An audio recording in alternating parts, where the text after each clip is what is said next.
Are you bored of the old cocoa coir enclosures, everything just looking brown? Well, we're going to delve into where some of these spiders we have on the shelves actually live and what it actually looks like where their burrows exist. So let's get into it.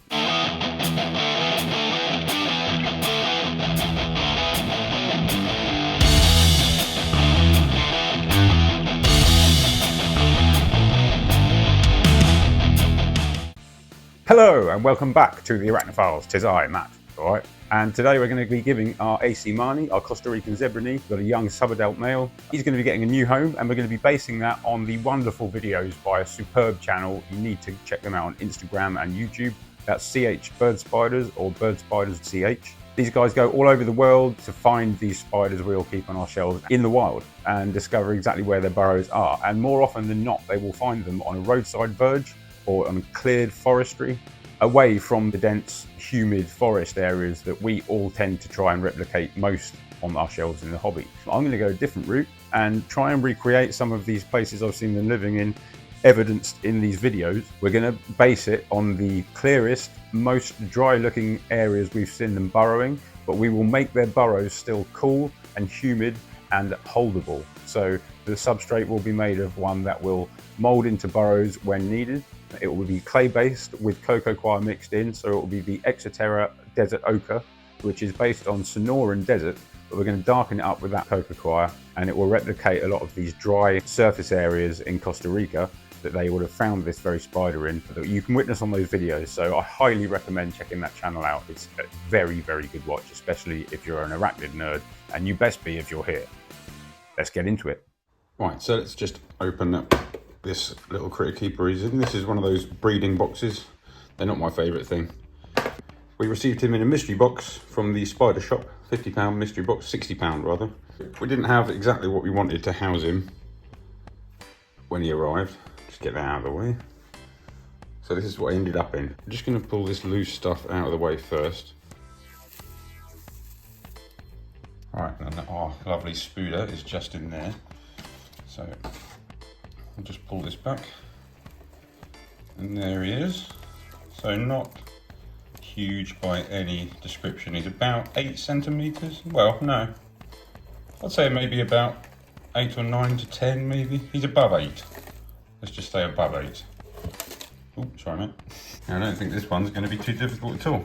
I think we just pop that over in there. And he's going to give me a kick. Fair enough, my friend, fair enough. We'll do the old walk onto the lid, so we'll just pop the lid halfway under and then walk him across. Come on, my friend.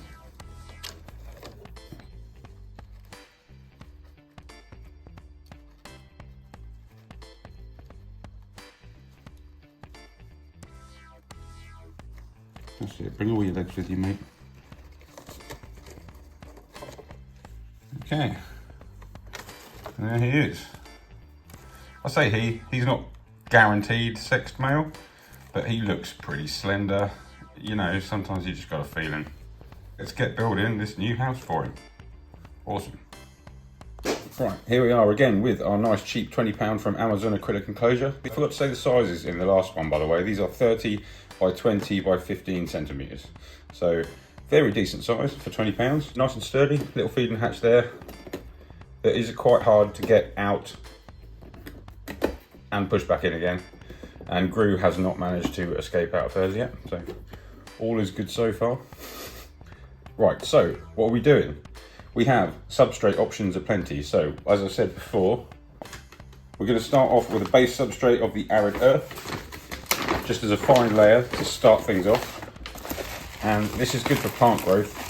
And I am going to be putting some plants in there, not fully planty plants, but just a little bit of kind of wheatgrass, if you like.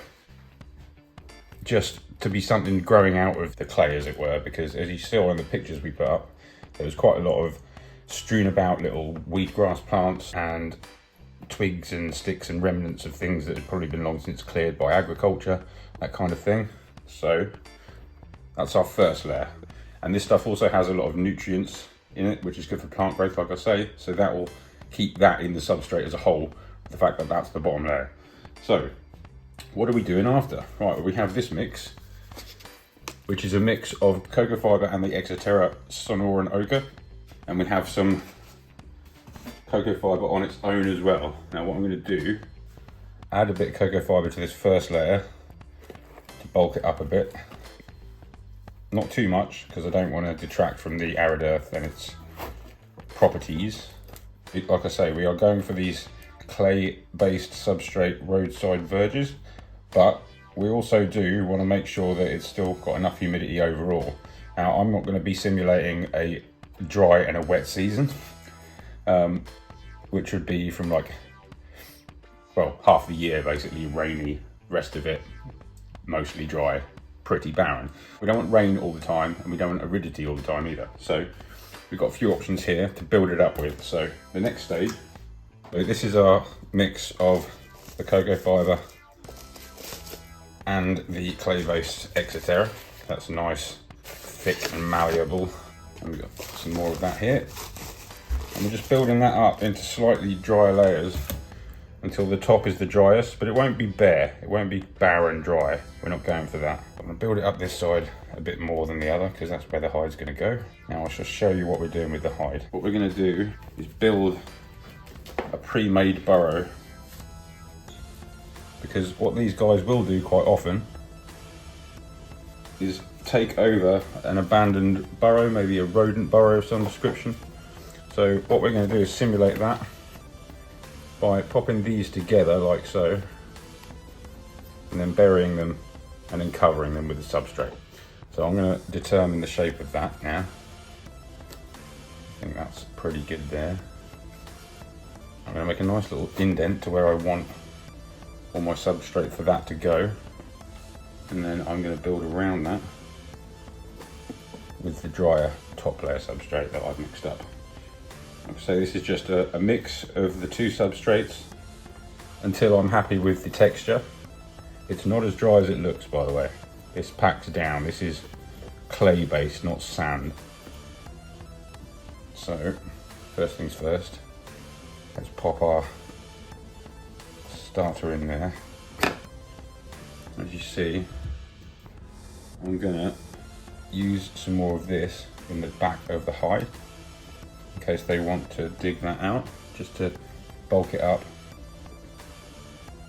and that will help anything they dig on the inside of that just stay held and structured, as it were, but it won't interrupt the scene we're going for the outside with the drier clay substrate. So we've made a nice little divot in there, but I want to make it a bit more divot. There we go.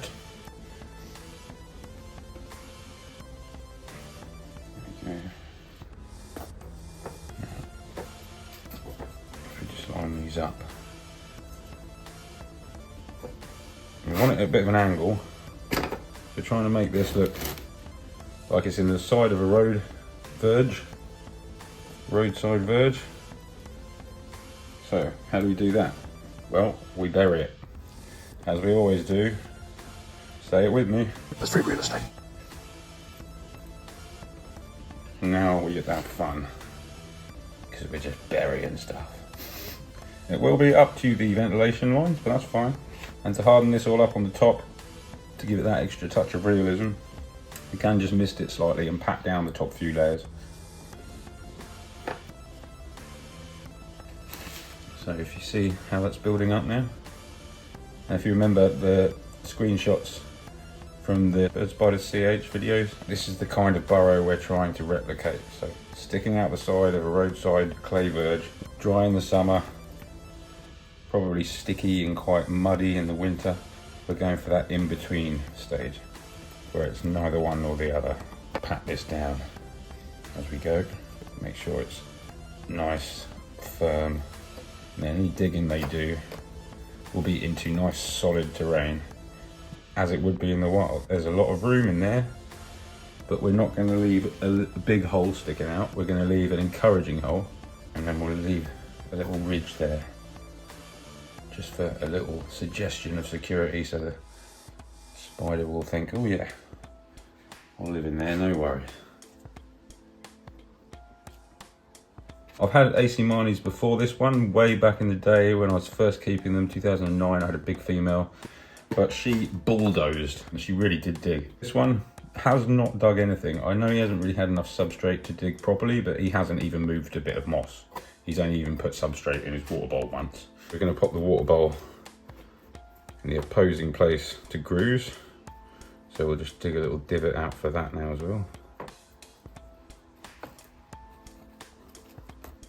I'm also going to give it a little bit of barren grass, as it were, sticking out there, which you get in a lot of these roadside verges. Little bits of grass still growing between the mud and the cracks.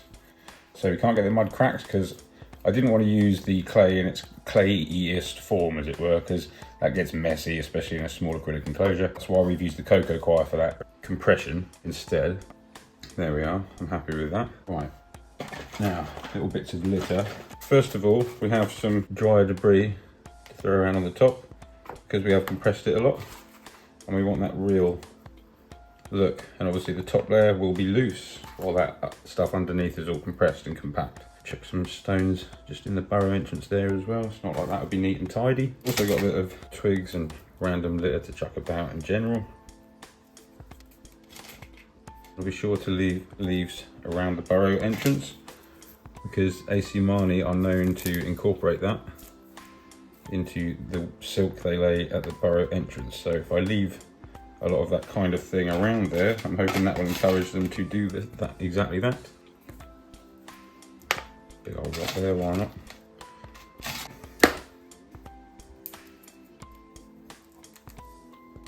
Shorten that a bit. I'm just going to give this top bit here a slight mist, little soaking, just so I can pat it down a bit. And then that with the clay that's infused in there will then harden up a bit. Not completely solid, we're not going for that, but that will just set enough for it to be malleable, but solid. There we go, a nice deep burrow for a nice stripy spider. There we go, I think we're done.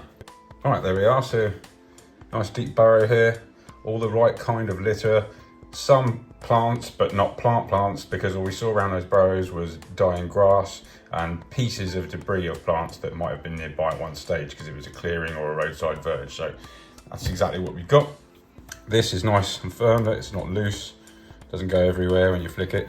I will, however, just add a little bit more of the dry stuff on top. I'm just going to mix that about because I think it just gives that added touch of not quite dry, not quite wet, like it's rained in the last few months, but not for a while. The start of the dry season, maybe.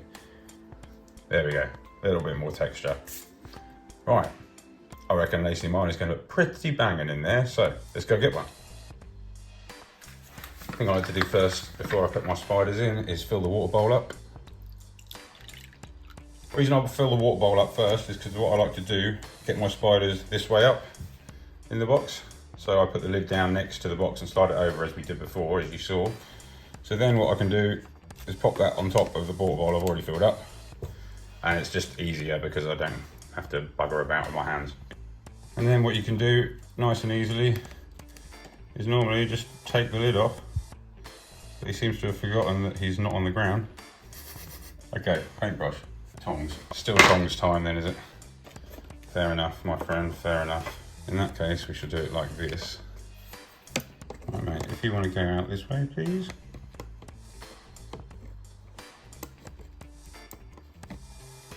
Or at all. There you go. Whoa. Well, he didn't want to go, and then he really wanted to go. Right, I do need this back though, mate, so can I have it? Thank you. There we go. I thought he bolted for a minute, as in completely bolted. But this is why I like enclosures that have these lips, because more often than not, they'll just run into that and stop dead. I'm very happy with that, so let's get his lid closed up, get him on the shelf, and see how nice it looks.